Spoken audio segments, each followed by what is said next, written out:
Hola, ¿qué tal a todos? Bienvenidos en una vez más a esta su estación de radio jurídico favorita. En nuestro programa de hoy nos acompañan dos grandes abogados que serán nuestros guías y locutores para dar una explicación y detalles sobre este tema tan interesante como lo es la crisis de 1994, un hecho que también es conocido como el efecto tequila o el error de diciembre, el cual pues fue una crisis financiera bastante severa que comenzó a finales de 1994 y que se extendió hasta 1995, provocando pues la devaluación del peso mexicano, la fuga masiva de capitales, la disminución de las reservas internacionales, entre pues otras muchas cosas más que no explicaré en este momento, pero que sí tendrán su respectivo desglose y analización paso a paso por nuestros compañeros abogados. Ellos son Adolfo Sandoval Arreola, Carla Yadira Vázquez González y su locutora Elizabeth Virgen Valentín. Ya sin más que decir sobre esta introducción, comenzamos.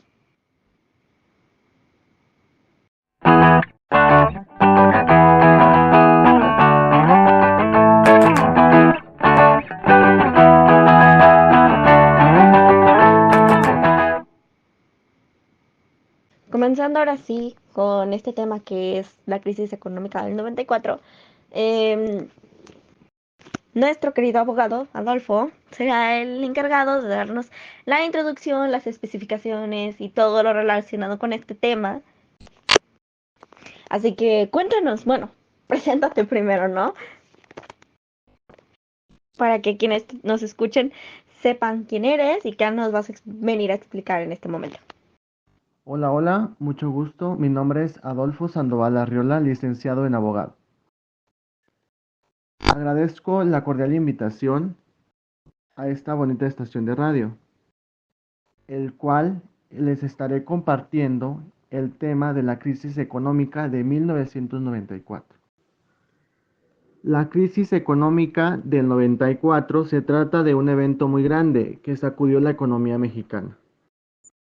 Y los factores que desencadenaron este desastre fueron cosas como el déficit fiscal, en donde el gobierno mexicano había mantenido un déficit fiscal elevado durante varios años, que fue financiado durante mucho tiempo, y en gran medida a través de la deuda externa. También la sobrevaluación del peso fue parte importante de estos factores, ya que la moneda se encontraba sobrevaluada, lo que provocaba que las exportaciones mexicanas fueran menos competitivas en el mercado internacional y fomentaba las importaciones. La falta de reservas internacionales formaron parte, porque las reservas del Banco Mexicano eran insuficientes para respaldar la política de cambio y hacer frente a posibles salidas de capitales. Otro punto fue el aumento de la deuda externa, pues ya que México había crecido significativamente, aumentó la vulnerabilidad del país ante choques externos, provocando así incertidumbre política, porque las elecciones presidenciales de 1994 y el asesinato del candidato del PRI, Luis Donaldo Colosio, generaron una gran incertidumbre en los mercados financieros.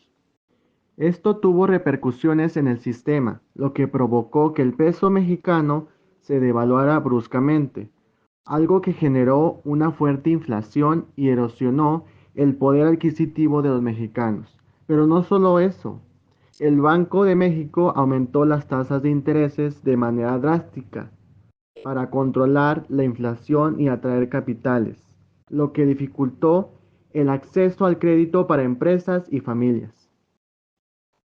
Inclusive varias instituciones bancarias se vieron afectadas por la crisis y requirieron de un rescate gubernamental para poder salvarse. Todo esto generó que muchos deudores hipotecarios se vieran afectados por la capitalización de intereses junto con el aumento de las tasas de intereses y la devaluación del peso. Además, provocó que muchos deudores hipotecarios perdieran sus viviendas.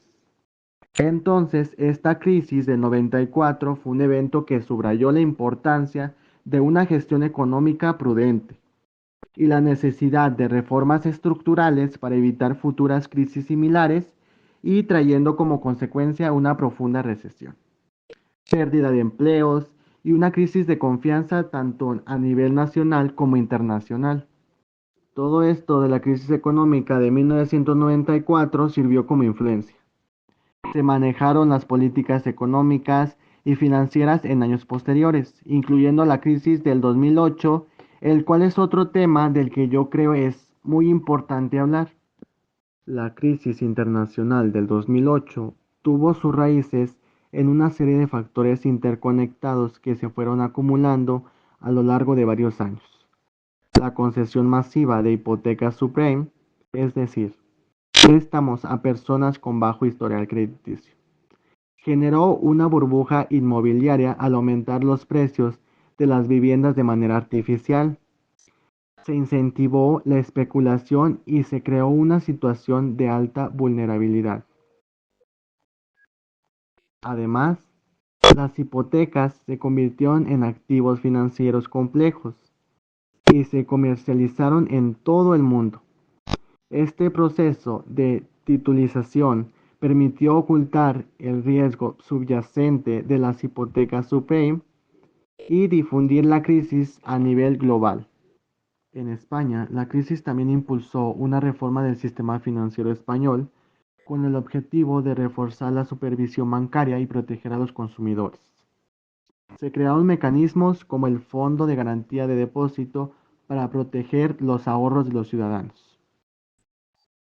Y en México, aunque no se vio afectado por la crisis en la misma medida que Estados Unidos y España, también implementó reformas para fortalecer su sistema financiero y proteger a los consumidores. Muchísimas gracias por la explicación, Adolfo.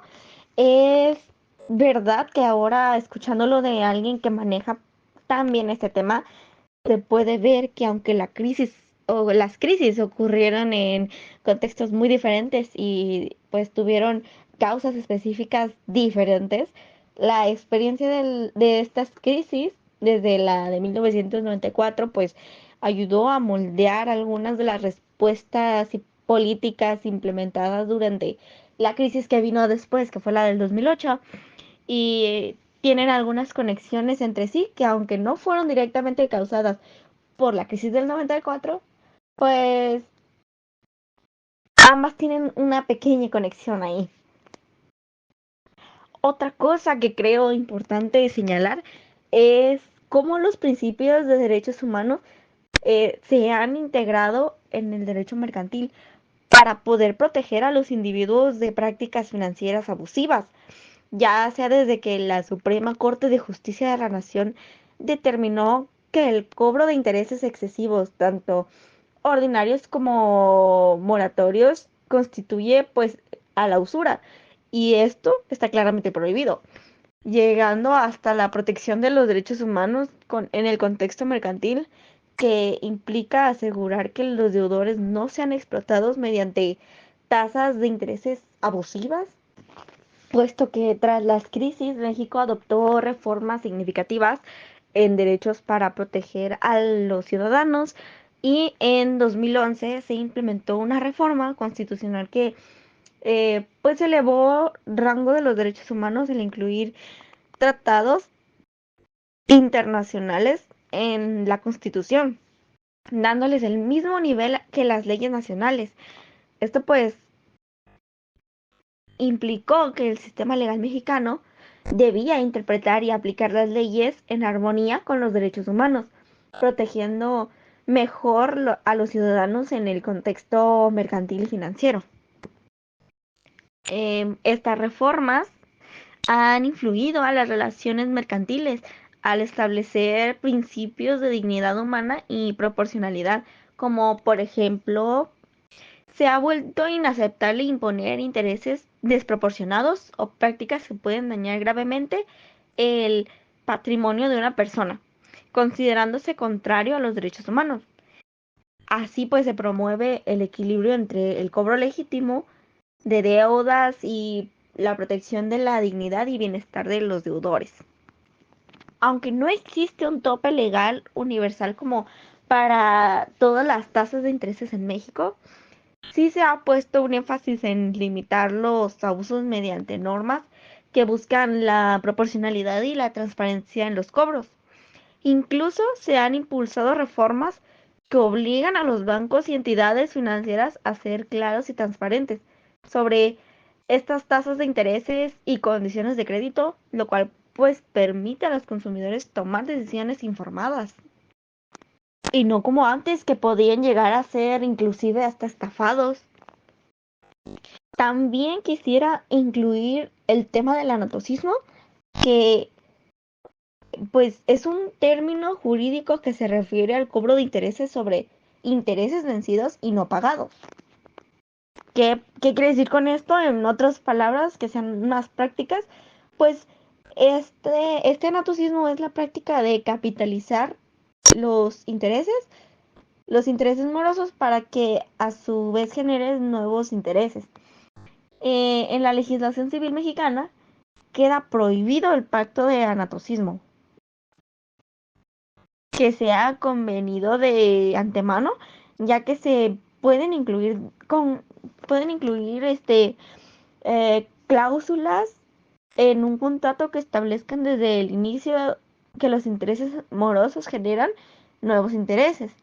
Pero, sin embargo, la legislación civil también suele permitir la capitalización de intereses en ciertas circunstancias, siempre y cuando exista un acuerdo posterior entre las partes al vencimiento de los intereses. Pero bueno, ya hablé mucho. Eh, Mi querida Carla, ¿tú tendrías algo que añadir a este tema que ya han sido explicados? La crisis del 94 por Adolfo, la crisis del 2008.